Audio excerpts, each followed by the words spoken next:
पहला सेमनिया नमस्कार and hello everyone.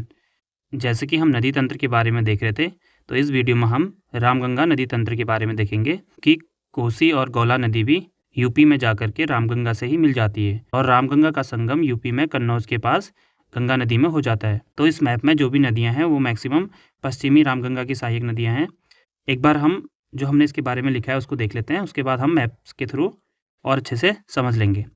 तो जो रामगंगा नदी है इसकी उत्पत्ति होती है दूधातोली श्रेणी के चोरखाल धार से, खाकर खेत से भी बोल सकते हैं, और अंतिम जो इसका पॉइंट है राज्य में वो है कालागढ़, और उसके बाद ये यूपी के बिजनौर डिस्ट्रिक्ट में प्रवेश कर जाती है।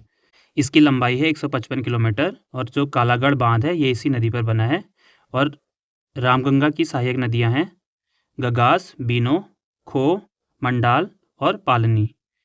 तो जो खो नदी है वो लंगूर गाड़ और सिलगाड़ के मिलने से वो दो गड्ढा में मिलते हैं, उसके बाद बनती है खो नदी जो कोटद्वार से होकर बहती है और हफीजाबाद के समीप रामगंगा में मिल जाती है। लंगूर गाड़ निकलती है द्वारी खाल से और सिलगाड़ निकलती है कालो डांडा से जो लैंसडाउन के साउथ में पड़ता है। और खो की सहायक नदी खुसरो है, इसको भी याद रखना, जो बिजनौर में खो से मिल जाती है। फिर इसकी सहायक नदी है गगास नदी जो उत्तर दिशा की ओर से प्रवाहित होकर भिकिया सैंड के पास रामगंगा में मिल जाती है। ऐसी मंडाल नदी जो लोहार चौड़ के पास रामगंगा से मिल जाती है। उसके बाद पालिनी नदी जो पाटलीदून से प्रवाहित होती है और बुक्सर नामक स्थान पर रामगंगा से मिल जाती है। ऐसी वीनो नदी जो पौड़ी गढ़वाल के विंसर देवता पर्वत से निकलकर बूढ़ा केदार के पास दाईं ओर से जो वेस्टर्न रामगंगा है उसे मिल जाती है। तो अब हम मैप में देख लेते हैं इनके बारे में। तो यहाँ पे एक मालिनी रिवर है जो रामगंगा की सहायक नदी नहीं है, वो गंगा की सहायक नदी है। यहाँ पे ये ध्यान रखना कवर्ण आश्रम इसी नदी के तट पर पड़ता है और ये मालिनी नदी गंगा नदी की सहायक नदी है। उसके बाद जो खो नदी है दो गड्ढा में दो नदियों से मिलकर बनती है।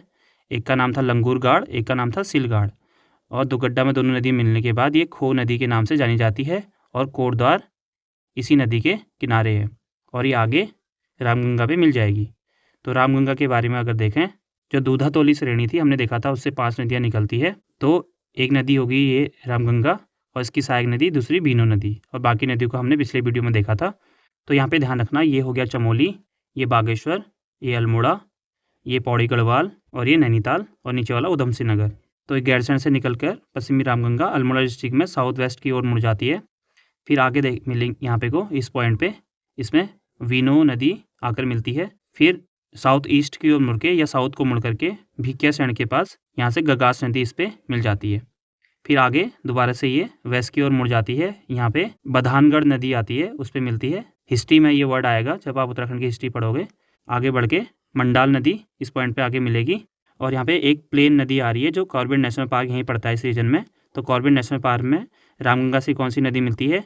प्लेन नदी मिलती है। और पाटलीदून से पालनी नदी आती है, इसको पालनी कर लेना, और ये मिलती है बुक्सर नामक स्थान पे। उसके बाद ये बिजनौर डिस्ट्रिक्ट में यूपी के प्रवेश कर जाती है। तो ये था रामगंगा के बारे में।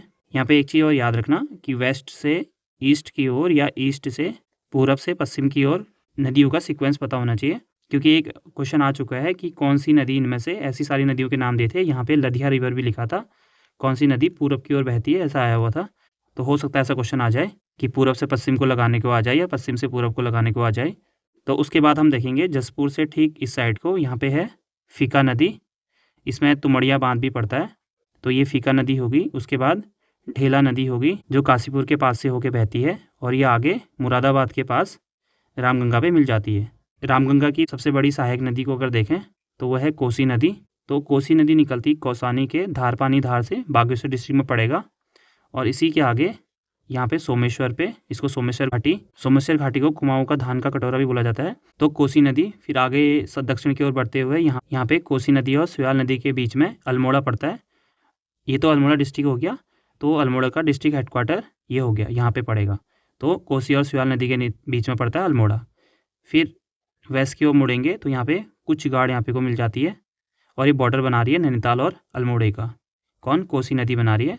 फिर और आगे बढ़ेंगे, यहाँ पे दाबका नदी है जो गागर श्रेणी से या पाताल चोटी से निकल करके यहाँ से निकलती है दाबका नदी, और ये बाद में कोसी नदी पर ही मिल जाती है। फिर यहाँ बोर नदी है, इसी पे बोर बांध भी बना है बाजपुर पर, तो इसको आगे तक बढ़ा सकते हैं ऐसे। और उसके बाद बाकरा नदी है जो खानपुर से यूपी में प्रवेश कर जाती है, और ये बाद में यहाँ गौला नदी की सहायक नदी है, ये मिलेगी जहाँ गौला नदी बरेली के से ठीक ऊपर, बरेली के पास पे रामगंगा भी मिलती है, तो उससे ठीक पहले ही ये गौला नदी पे मिल जाती है, बाकरा नदी, ये ध्यान रखना। ये जो गौला नदी है, अब इसके बारे में देखते हैं। तो जो गौला नदी है वो यहाँ पहाड़ पानी से निकलती है। इसकी सहायक नदी कलसा, यहाँ पे घटगाड़ गौला की सहायक नदी है। और यहाँ इसी रीजन पे हेड़ा खान के पास, जहाँ पे ये दो नदियाँ मिल रही हैं, यहीं पे जमरानी बांध भी बन रहा है। तो गौला नदी पर जमरानी बांध भी बनने वाला है।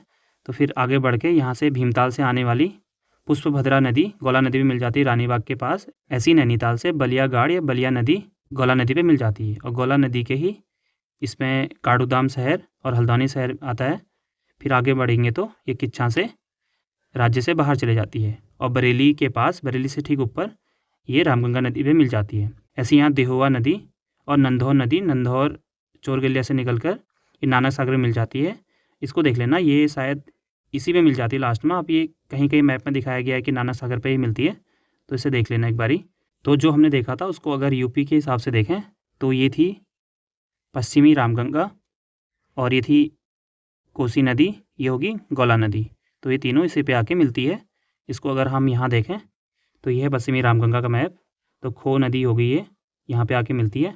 और जो ढेला नदी थी ये मुरादाबाद से ठीक पहले पश्चिमी रामगंगा में आके मिल जाती है। और ये कोसी नदी होगी, ठीक है, रामपुर के पास। इसे नोट करना कि कोसी नदी रामपुर के पास पश्चिमी रामगंगा में मिल जाती है। इसी फिर एक गौला नदी का हो गया जो बरेली से ठीक पहले रामगंगा नदी में मिल जा रही है। और अंत में रामगंगा नदी का संगम हो जाता है किसमें, गंगा नदी से।